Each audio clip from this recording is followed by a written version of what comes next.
이제 하나님 말씀 보겠습니다. 하나님 말씀은 오늘 시편 20편의 말씀을 봉독해 드리겠습니다. 환난 날에 여호와께서 내게 응답하시고 야곱의 하나님의 이름이 너를 높이 드시며 성소에서 너를 도와주시고 시온에서 너를 붙드시며 내 모든 소재를 기억하시며 내 번제를 받아주시기를 원하노라. 내 마음의 소원대로 허락하시고 내 모든 계획을 이루어 주시기를 원하노라. 우리가 너의 승리로 말미암아 계가를 부르며 우리 하나님의 이름으로 우리의 깃발을 세우리니 여호와께서 내 모든 기도를 이루어 주시기를 원하노라.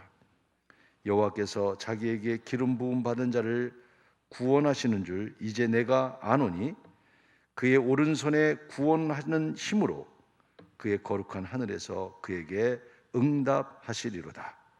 어떤 사람은 병거, 어떤 사람은 말을 의지하나 우리는 여호와 우리 하나님의 이름을 자랑하리로다. 그들은 비틀거리며 엎드려지고 우리는 일어나 바로 서도다. 여호와의 왕을 구원하소서. 우리가 부를 때에 우리에게 응답하소서. 아멘. 너무 힘든 상황이기 때문에 시편의 말씀을 통해서 그래도 좀 어려울 때 우리 성도들에게 말씀의 위로가 되었으면 좋겠다 생각을 하고 시간 시편의 말씀을 통해서 위로의 말씀들을 특별히 드리고 있습니다. 오늘 이 말씀도 여러분에게 하나님께는 영광이 되지만 오늘 말씀을 듣는 우리 온 성도들에게는 말씀 속에 큰 위로가 있기를 주의 이름으로 축복합니다. 오늘 말씀 제목이 승리를 향한 소원 또는 승리를 향한 함성. 제가 이렇게 생각을 해봐요. 승리를 향해서 우리가 한번 주먹을 불끈쥐고 한번 함성을 질러보자. 그런 마음으로 말씀을 오늘 나누고자 합니다.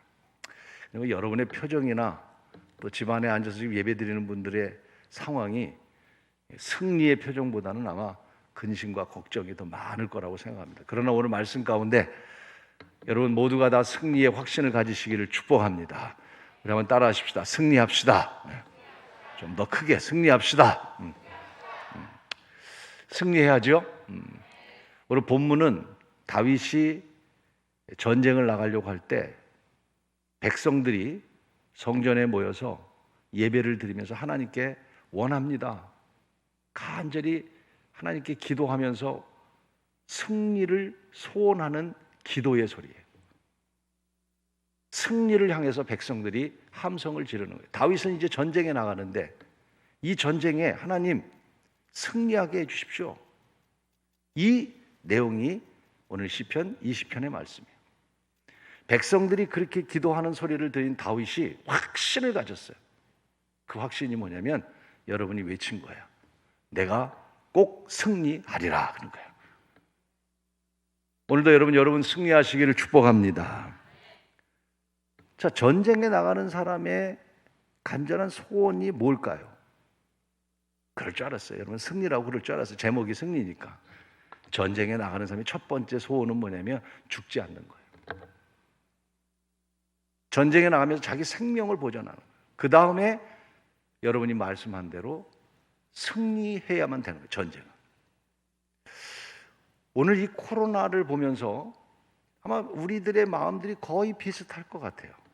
제가 볼 땐 거의 저는 비슷하리라 생각하는데 제일 첫 번째는 이 코로나로부터 지켜주시기를 원하고 우리 생명의 위험을 당하지 않도록 지켜달라는 게 아마 모든 사람들의 소원일 거고 또 하나가 있다면 어서속히 코로나가 물러가고 이 코로나로부터 우리 벗어나기를 원할 겁니다. 이기기를 원하고 극복하기를 원할 거예요.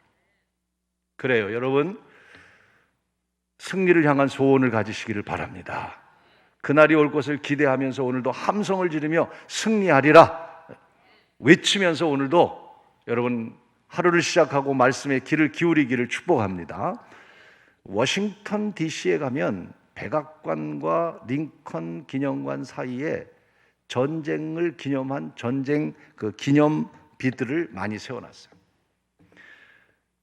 거기에 보면 우리 한국 6.25 전쟁 기념비도 세워졌고 참전 용사들의 이름들도 기록돼 있고, 저도 거기 몇 번 가서 봤는데 그 가운데 제가 기억나는 문구가 하나 있었어요. 영어는 제가 잘 모르겠고 그 번역하면 이런 내용이었어요.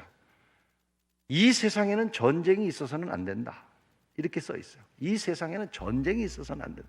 여러분, 대한민국 땅에 전쟁이 있어서는 안 됩니다. 그렇죠? 네. 어떤 일이 있어도 전쟁이 일어나면 안 돼요. 에이, 이판사판 전쟁 내서 뭐 죽이고 살리든지 하지. 아니에요. 전쟁이 일어나면 다 죽는 거예요. 전쟁이 있어서는 안 된다. 근데 그 밑에 뭐라고 썼냐면 이렇게 썼어요. 전쟁이 있어서는 안 된다. 그러나 만약 전쟁이 있을 때에는 전쟁의 승리자가 되어야 된다. 이렇게 써 있습니다. 참 의미 있는 얘기입니다. 전쟁이 있어서는 안 되지만 전쟁에 만약에 실패를 하면요, 전쟁에 지면요, 생명 잃고 재산 잃고 나라 잃고 권리 잃고 다 잃어버리는 거예요. 다 잃어버리는 거예요. 자, 오늘 우리 신앙인들로서, 오늘 우리 신앙인들이니까 신앙인들로서 오늘 이 시대가 어떤 시대라고 생각하십니까? 정말 이제 마지막이 시대가 가면 갈수록 오늘 우리는 영적인 전쟁의 시대와 전쟁과 같은 그런 삶을 살아가고 있어요. 이 영적 전쟁이 없으면 얼마나 좋겠어요. 여러분 그냥 신앙생활 편안하게 교회 오셔서 은혜 받고 문제 해결되고 기도하고 이렇게 편안하게 해서 마지막 시대는 절대 그렇게 되질 않아요. 영적 전쟁이에요. 분명히 말씀하셨어요. 그러면 이 영적 전쟁 속에서 우리가 이런 삶을 살아가는데 특별히 여러분 이 영적 전쟁은요, 영적인 문제이기 때문에 악한 영들과의 싸움이 우리들에게 일어날 것이라고 성경은 말하고 그런 시대 속에 살아가고 있어요. 이 영적 싸움, 전쟁. 특별히 여러분, 저는 오늘 우리가 여러 가지 승리해야 될 것이 많지만 영적 생활에 여러분 승리자가 되기를 축복합니다. 그렇죠? 신앙생활에 우리가 승리자가 되자는 거죠. 뭐 인생의 승리자가 되자고 하는 그런 의미보다도 무엇보다도 오늘 신앙인들로서 신앙의 승리를 위해서 우리가 한번 함성을 지르고 내가 믿음으로 살리라고 하는 그런 각오로 우리가 한번 승리의 그 소원을 갖고 하나님께 오늘 외쳤던 이 소리와 같이 함께 승리의 소원을 갖고 함성을 지르며 한 주간도 여러분 승리하는 우리 모든 성도가 되기를 간절히 소원합니다. 승리를 향해서 소원했던 그들의 첫 번째가 뭐냐면 2절에 그렇게 말씀하고 있습니다. 2절 말씀 같이 읽어볼까요? 성소에서 너를 도와주시고 시온에서 너를 붙드시며. 자, 저 보세요. 첫째로 뭐라고 그러면 성소에서 너를 도와주시고 시온에서 너를 붙들리라. 그것을 원한다는 거예요. 승리를 위해서는 내가 어떻게 승리되어야 되느냐? 첫째, 성소에서 하나님이 도와주신다. 첫째 신앙은요, 오늘 승리를 향해서 첫 번째는요, 우리가 가져야 될 것은 뭐냐면 성전 중심적인 신앙, 성전 신앙. 성전에서 너를 도와주고 시온에서 너를 붙들리라. 성전과 시온은 같은 말이에요. 성전이 있는 곳이 시온이고 그 시온이 어디입니까? 예루살렘 성전, 예루살렘을 말하는 거예요. 그곳에서 내가 너를 도와주고 너를 붙들어 주리라 하신 말씀이죠. 여러분, 성전 중심적인 신앙이라는 게 뭡니까? 이 성전 중심이라는 거는 그냥 뭐 성전을 생각하고 또 성전에 찾아오고 이런 것들은 2차원적인 거고, 성전의 중심이 뭡니까? 하나님이 계시다고 하는 거예요. 성전. 우리 첫째 신앙은 뭐예요? 우리가 성전 중심이라는 신앙이라는 것은 이런 건물적인 것이 아니라 하나님이 우리 삶의 중심이 되어야 된다는 것이죠. 이스라엘 백성들은 성전이 그들의 삶의 중심이잖아요. 그래서 유대 민족은 어디를 가든지 제일 먼저 짓는 게 자기 집부터 사지 않습니다. 유대인들은요, 제일 먼저 하는 게 회당을 짓는 일입니다.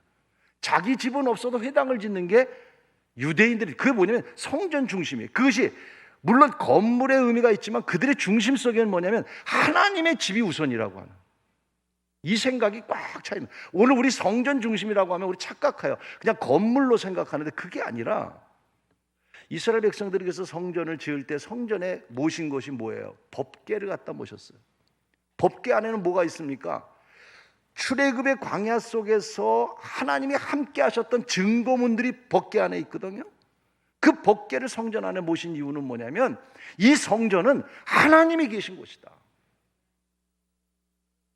여러분 마음속에 하나님이 중심이 되면 여러분의 마음이 성전인 것이고요, 우리 가정생활이, 우리 가정이라고 하는 것이 하나님 중심으로 모인 가정이라면 그 가정은, 여러분 건물은 없어도 그 가정은 하나님이 함께하는 성전과 같은 가정이라는 말씀입니다.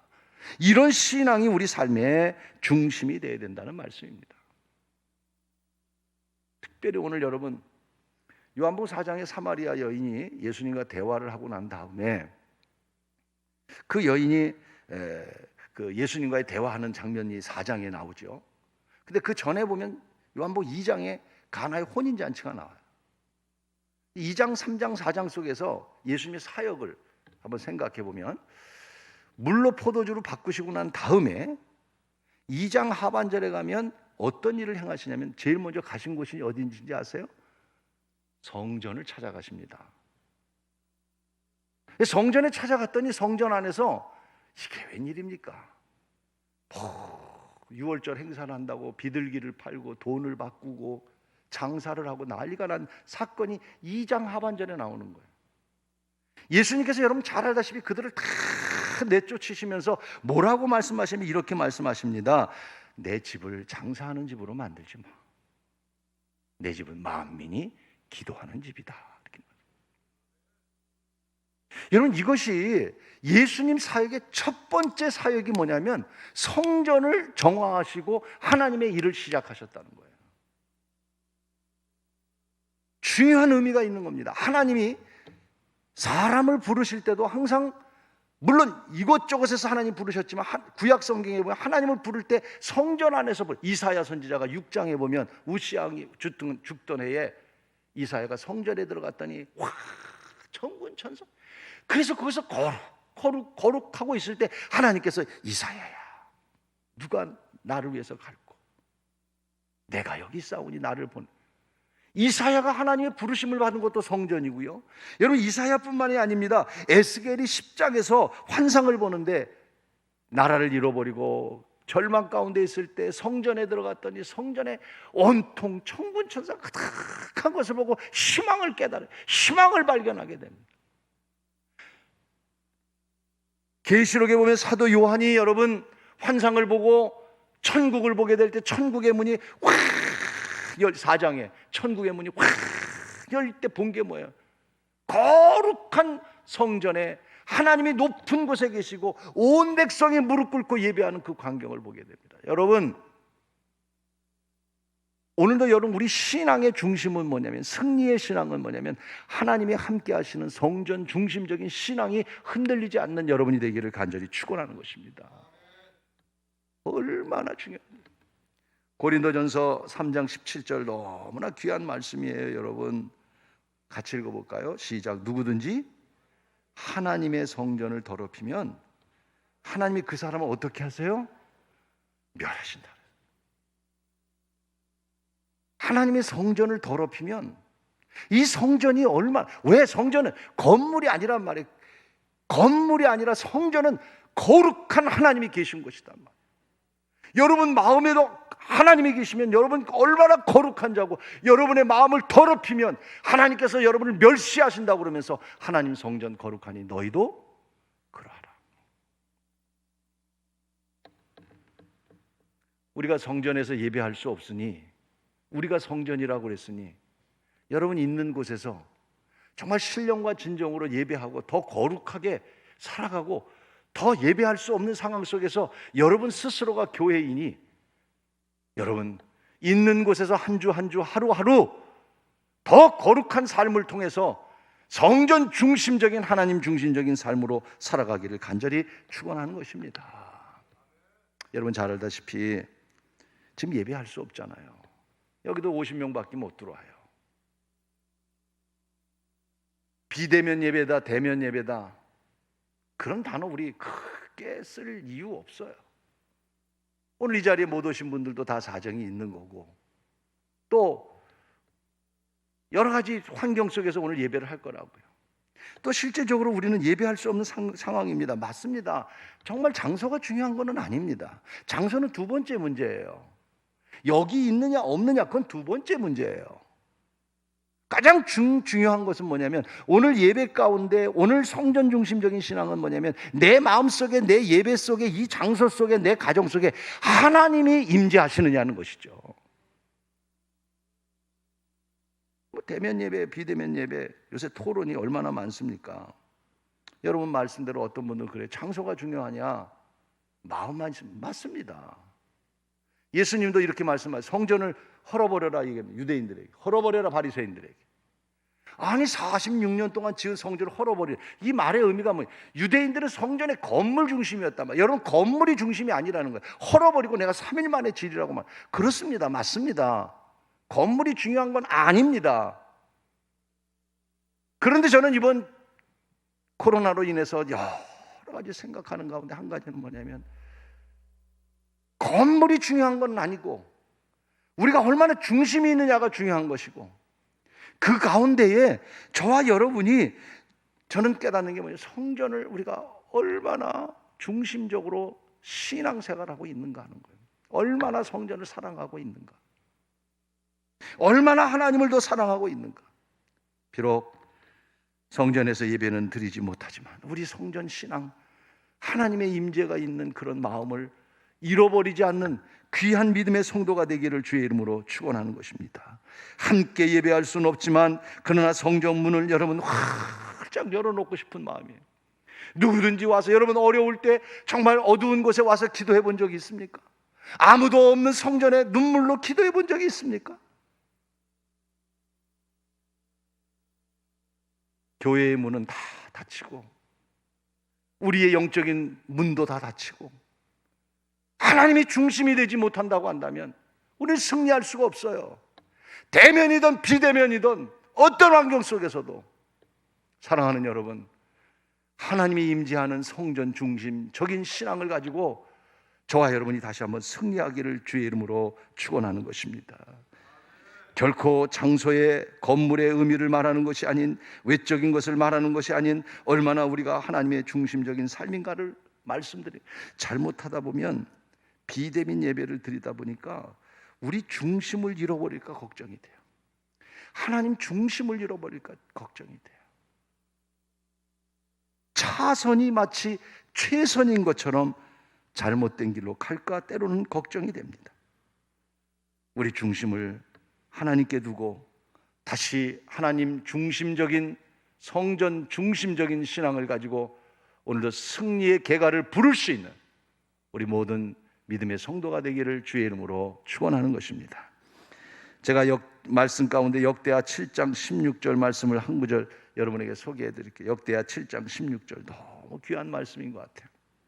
이는 내가, 오늘 제가 오후 예배 때 잠깐 묵상할 말씀입니다.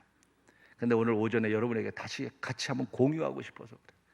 이는 내가 이미 이 성전을 택했고 거룩하게 하여 여러분 내 이름을 여기에 영원히 있게 하였습니다. 그랬어요. 그러면서 말씀합니다. 내 눈과 마음이 항상 여기에 있느니라 그랬어요. 아멘. 오늘 어려운 상황이지만 성전 중심적인 하나님 중심의 신앙을 가지고 오늘도 이 역경을 이겨가며 승리를 향해 함성을 부를 수 있는 우리 귀한 성도가 되기를 간절히 축원하는 것입니다. 두 번째로는 3절 말씀입니다. 3절에 보면 내 모든 소재를 기억하시며 내 번제를 받아주시기를 원한다. 소재를 기억하시며 번제를 받아주시기를 원한다. 소재와 번제에 대한 이야기를 하고 있어요. 이 소재와 번제는 제사 방법이에요.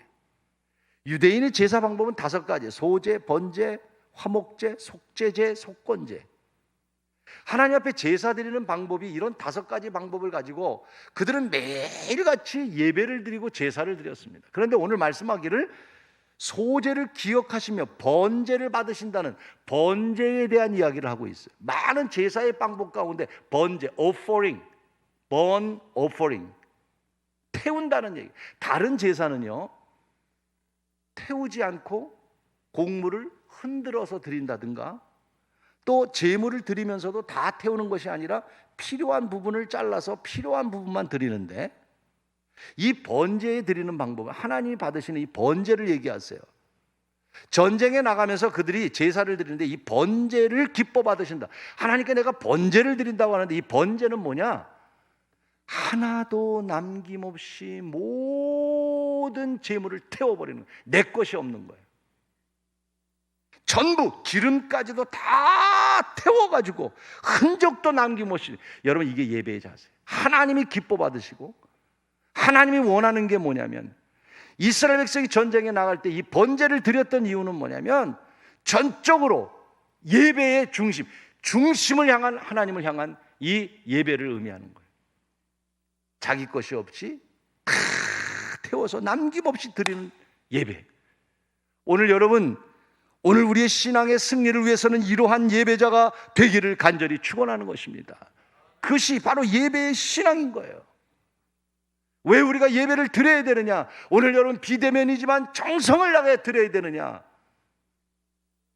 어떤 환란이 와도 우리가 예배해야 되는데, 예배의 신앙을 지켜야 우리는 믿음을 지킬 수 있고 영적 싸움에 승리할 수 있기 때문에 지켜야 되는데, 점점 우리가 본의 아니게 이 비대면을 통해서 예배의 신앙을 잃어가는 경향들이 있을까, 그런 염려 때문에 오늘 다시 한번 이 말씀을 통해서, 여러분, 요한복음 4장에 보면 예수님이 2장, 3장, 4장 지금 제가 말씀드리고 연결해서 말씀드리는 거예요.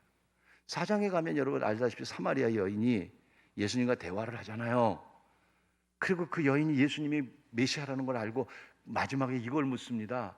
우리는 이곳에서 예배하는데 당신 유대인들은 예루살렘에서 예배한다고 하는데 마지막 때 우리는 어디서 예배해야 됩니까? 예배에 대한 문제, 어디서? 여러분 말 맞다나 우리들 말 맞다나 어디서 예배하는 게 진짜냐 묻습니다. 그때 예수님이 이렇게 말씀해요. 여기서도 말고 저기서도 말고. 즉 예배 장소가 중요한 것이 아니라는 거예요. 그러면서 주님 말씀이 뭐냐면 이렇게 얘기합니다. 이 번제라는 걸 드리는 거예요. 주님 말씀이 신령과 진정으로 예배할 때가 오나니. 신령과 진정한 예배는 어떤 예배냐? 번제와 같은 예배. 다 나 자신을, 여러분, 예배는요 하나님께 우리의 모든 걸 태워버리는 거예요. 우리의 모든 것을 다 드리는 거예요. 이렇게 생명과 같이 중요한 거란 말이에요. 그래서 예배는 생명이란 말이에요.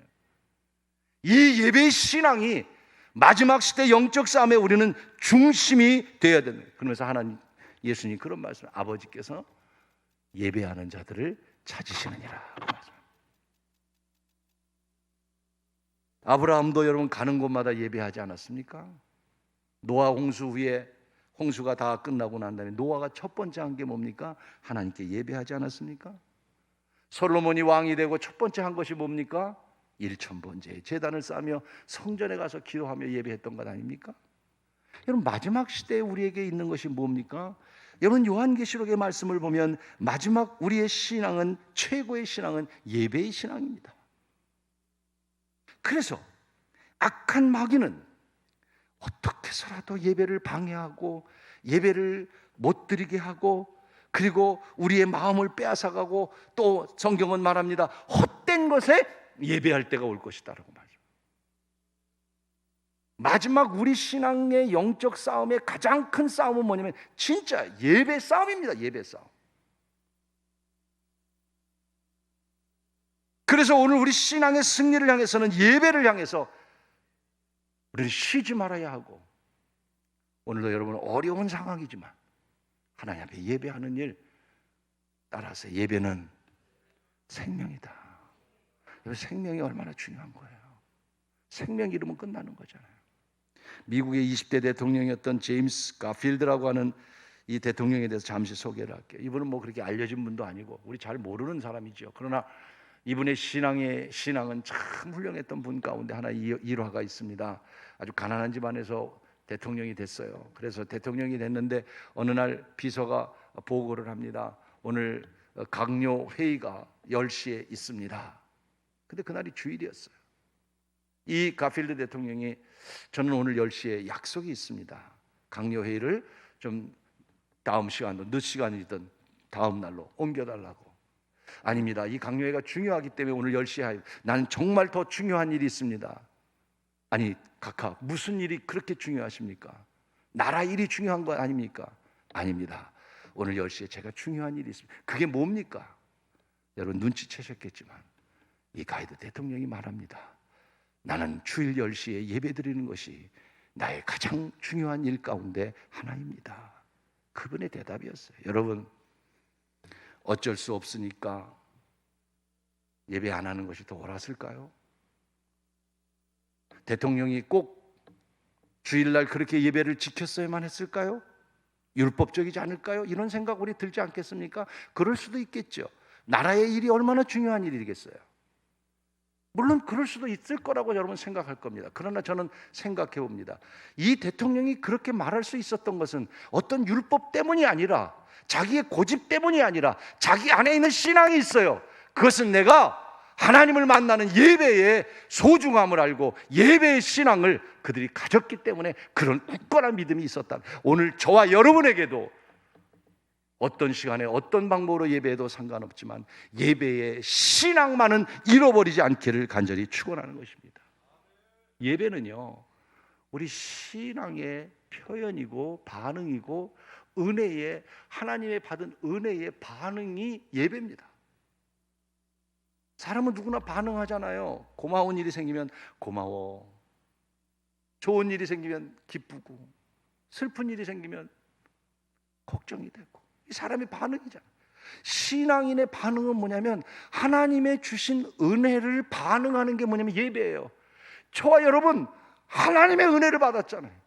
십자가에서 여러분을 위하여, 나를 위하여 대속게 죽으신 하나님의 은혜로 인해서 영원히 살 수 있는 은혜를 줬다면 예배하는 것은 우리의 신앙의 최고의 반응이 되어서 어떤 일이 있어도 여러분 예배의 신앙을 잃어버리지 않는 신앙을 가지고 승리할 수 있기를 주의 이름으로 축원하는 것입니다.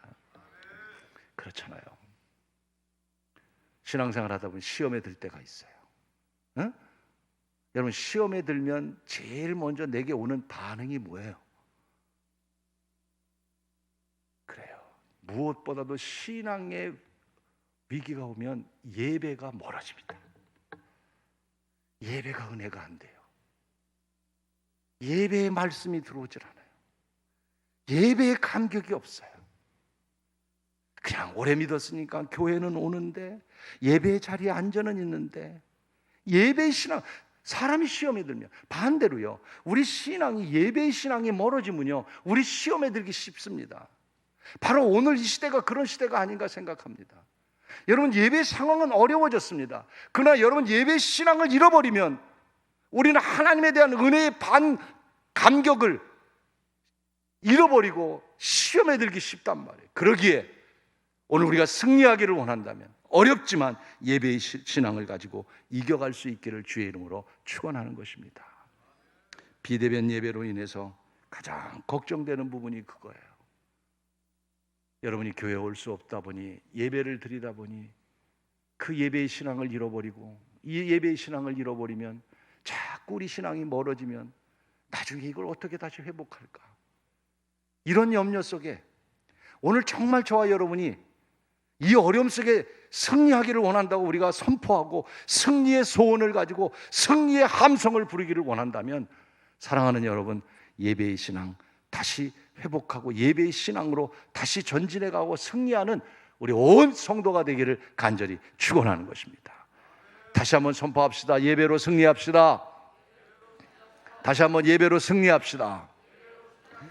마지막 5절 말씀 가운데 여러분 5절에 보면 그들이 이렇게 기도합니다. 우리가 너의 승리로 말미암아, 다윗이 전쟁에 나가서 승리하기를 바라는 거예요.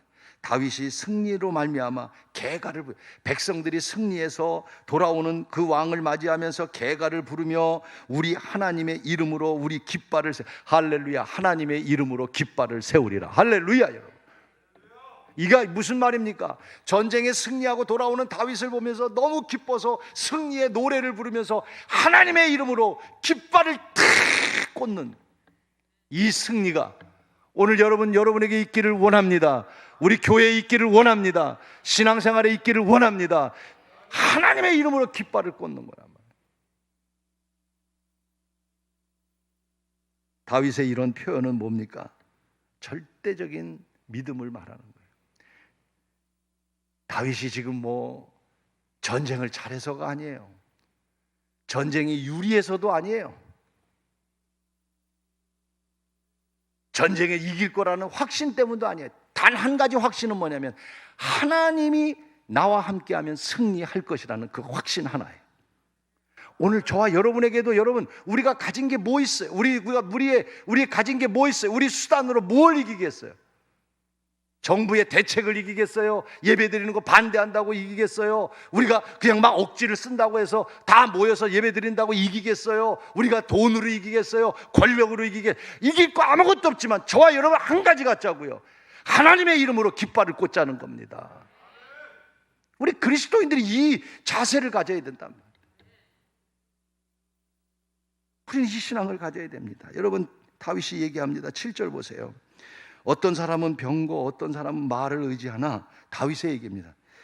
전쟁에 나갈 때 병거가 얼마나 필요합니까? 전쟁에 나갈 때 말이 많아야죠. 군사가 많아야죠. 그러나 다윗의 고백입니다. 나 이거 의지하지 않고 사람들은 그거 의지하지만 우리는 여호와 우리 하나님의 이름을 자랑하리로다. 그 말씀입니다. 저와 여러분 이 절대적인 믿음을 가지고 오늘도 이겨갈 수 있는 여러분이 되기를 간절히 축원하는 것입니다. 예수의 이름으로, 예수의 이름으로. 그 다윗이 오늘 이 고백 속에도 그랬지만 골리앗과의 전쟁에서도 그러잖아요. 어린 나이에 왜 두렵지 않겠어요? 그러나 칼과 단창은 내게 없지만 난 만군의 여호와의 이름으로 나간다. 만군의 여호와의 이름으로. 여러분 다윗이 가졌던 거예요. 자기는 어린 나이에 그 전쟁에 이길 수 없어요. 그러나 만군의 여호와의 이름으로 이길 수 있다고. 오늘 우리는 이길 수 있는 힘이 아무것도 없어요. 우리 교회가 할 수 있는 일 아무것도 없어요. 저와 여러분이 할 수 있는 일 아무것도 없어요. 그러나 절대적인 하나님의 이름으로 오늘도 깃발을 꽂을 수 있는 용기와 믿음으로 오늘 살아가는 우리 성도가 되기를 축원하는 것입니다. 베드로가 성전 미문에 갈 때 안진뱅이가 구걸할 때 그 모습을 보고 그러면 베드로가 가진 게 없으니 은과 금은 없지만 내가 나사렛 예수의 이름으로 명하노니 일어나라. 여러분 베드로라고 하는 사람은 실수도 많은 사람입니다. 예수님에게 마귀라는 말도 들을 그런 실수도 했던 사람, 예수님을 3번이나 부인했던 사람. 그러나 베드로의 신앙을 가만히 보십시오. 그의 마음속에는 뭐가 있었냐면 여러분 은과 금은 없지만 나사렛 예수의 이름으로 일어나라고 하는, 오늘도 저는 여러분에게 선포하고 싶습니다. 어렵습니다. 힘듭니다. 그러나 우리 절대 믿음을 가지고 하나님의 이름으로 깃발을 꽂고 나간다면 분명히 우리에게 승리가 보장될 줄로 믿습니다. 욥기서에 보면 42장으로 되어 있어요. 욥기가. 아니 성경이 두꺼워 죽겠는데 욥기 42장까지 쓸 이유가 있을까? 왜냐면 욥기 42장이 정말 잠언이나 전도서와 같은 그런 말씀으로 기록됐다면 그렇게 써도 괜찮지만 욥기를 읽어보신 분들은 알 거예요. 욥기를 읽어보면 친구와 묻고 대답하고 그 질문이 다 같은 말이고 같은 의미고 반복돼서 미안합니다마는 별로 쓸데없는 얘기를 쓴 것 같은 생각이 들어요. 출애굽기는 40장이에요. 여러분 40년 동안 출애굽의 이야기를 쓴다면 40장이 아니라 400장 써야 되잖아요. 근데 욥기는 그렇게 어떻게 보면 중요하지 않은 것 같아 42장을 써서. 그런데 이유가 있지 않겠어요? 저는 그렇게 해석합니다. 왜 욥기서를 이렇게 길게 썼을까? 그 이유는 욥이 당한 환난에 대해서 쫙 기록합니다. 여러분 신앙은 뭐냐면 욥과 같이 환난을 당하는 거라는 거예요. 이렇게 42장까지 길게 기록한 것은 그 환난이 있지만 욥이 믿음으로 이긴 것처럼 오늘 성도들이 믿음으로 이기라고 욥을 기록하여 우리에게 교훈을 주고 있다고 저는 생각하면서 욥과 같은 신앙으로 여러분 이 환난과 어려움을 믿음으로 이길 수 있는 여러분이 되기를 주의 이름으로 축원하는 것입니다. 초대교회의 성자 가운데에 안톤이라고 하는 성자가 있었는데 그분의 이야기로 말씀을 마치려고 합니다. 이 성 안톤이라는 사람이 젊었을 때 하나님께 부름을 받았어. 그래서 이제 하나님 앞에 헌신을 하려고 하는데 세상을 보니까 세상 속에서는 하나님의 뜻대로 사는 게 너무 어려운 거예요. 그래서 그는 어떤 길을 선택하냐면 광야의 길로 선택합니다. 내가 저 사람이 없는 깊은 광야에 가서 내가 수도원 생활 속에서 나를 거룩하게 살아갈 것이다, 이런 생각을 갖고 광야로 갑니다. 그래서 35년을 광야의 성자로서 살아갑니다. 얼마나 그 광야의 어려움 속에서 자신을 단련하면서 세상과 구별돼서 살았겠습니까? 근데 그가 35년을 성자를 살고 난 다음에 마지막 남긴 말을 오늘 마지막 여러분 마음속에 남겨드리고 싶어요. 그가 마지막에 이런 얘기를 했습니다. 마지막 세상을 떠나면서 유혹과 시험은 사막이든 이 세상이든 어디나 있었습니다 라는 거예요. 우리 생각에는 이 세상에 살면 유혹이 많고, 내가 어떤 사막과 같은 곳에 가서 살면 유혹이, 시험이 없을 것 같지만 35년을 사막에서 산 이 성자가 말한 거예요. 그 사막 속에서도 나에게 유혹과 시험이 있었다는 거예요. 그래서 마지막 이런 얘기를 합니다. 어디에 사느냐가 문제가 아니라 어떤 믿음을 갖고 있느냐가 중요한 것입니다. 어떤 상황에 있느냐가 중요한 게 아니고 내가 지금 어떤 믿음을 갖고 있느냐가 중요하다는 거예요. 지금 코로나와 여러 가지 어려운 상황, 그것이 중요한 게 아니라 내가 오늘 어떤 믿음을 갖고 있느냐, 과연 나는 어떤 믿음으로 오늘 이 시간을, 이 시대를 살아가고 있는가, 오늘 다시 한번 우리를 질문하면서 바라고 원합니다. 사랑하는 성도 여러분, 우리 하나님을 절대적으로 의지하면서 이 환난 속에서 어떤 환경 속에서라도 믿음을 갖고 우리 모두가 다 함께 승리하는 귀한 은혜가 있기를 주님의 이름으로 간절히 부탁을 드리는 것입니다. 힘들고 어렵지만 오늘 우리가 다시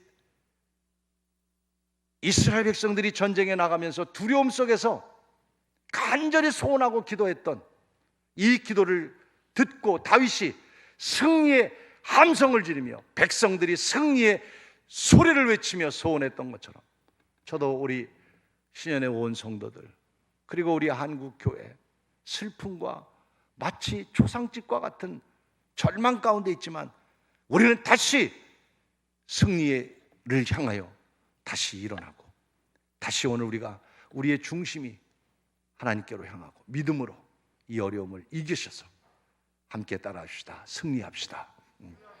승리할 겁니다. 다시 한번 승리합시다. 승리할 겁니다. 우리 가정에 계신 분들, 각 방에서 예배 드리시는 분들, 여러분 혼자 계신다 할지라도 다시 한번 주먹 불 끄지고 승리합시다.